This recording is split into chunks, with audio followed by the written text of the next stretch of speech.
তো গাইস, তোমরা যদি হরিদ্বারের সবথেকে বিখ্যাত মনসা পাহাড় ও মনসা ঠাকুর না যদি দেখতে যাও তাহলে ভিডিওটা এখনই স্কিপ করে দেখতে চাও তাহলে তোমরা। তো গাইস, আমাদের হোটেল থেকে কিছুটাই দূরেই ছিল মনসা পাহাড় ও মা মনসার মন্দির। তো তার জন্য আমরা তাড়াতাড়ি একটুখানি সিঁড়ি দিয়ে হেঁটে আমি ভেবেছিলাম যে রোপওয়ে করে যাব, কিন্তু যদি আমি রোপওয়ে করে যেতাম তাহলে হয়তো এত সুন্দর ভাইবগুলো আমি মিস করে যেতাম। আর তার সঙ্গে এর আগে আমি এত উঁচু পাহাড়ে কখনোই উঠিনি। তারপর রোপো ছেড়ে আমরা হেঁটে হেঁটে উঠতে লাগলাম পাহাড়ে। তো গাইস, আমি এই ভাইবগুলোরই কথা বলছিলাম তোমাদের। ওয়েট গাইস, আরও আছে। আর গাইস দেখো, এখানে পাথর দিয়ে কত সবাই ঘরের টাইপের বানিয়ে গিয়েছে। আরে গাইস, পাহাড়টা এতটাই উঁচু ছিল যে আমার লাস্ট পর্যন্ত মনে হচ্ছিল যে রোপো করে আসলেই অনেকটা ভালো হতো। তো যাই হোক, ফাইনালি আমরা মন্দিরে চলে এসেছি। দেখো, এটা হচ্ছে এন্ট্রি গেট। আর গাইস, মা মনসার ভিডিও অ্যালাউ ছিল না, তো যার জন্য একটুখানি আমি হয়তো করতে পেরেছি, তার জন্য সরি গাইস।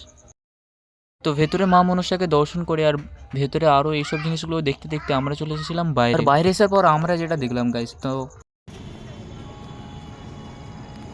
গাইস তারপরে আমরা নিচে নেমে এসেছিলাম আর ভেবেছিলাম যে এখানে আরতি দর্শন করব, কিন্তু সেটা তো আর হলো না, অনেকটাই সন্ধ্যা হয়ে গিয়েছিল আসতে আমাদের। তো তার জন্য এখানের একটা ঘাটে এখন বসে রয়েছি। তো ভিডিওটা এখানে এন্ড করছি। তো গাইস, পরের দিন এপিসোড একদমই মিস করো না, তার জন্য চ্যানেলটাকে এখনই সাবস্ক্রাইব করে নাও।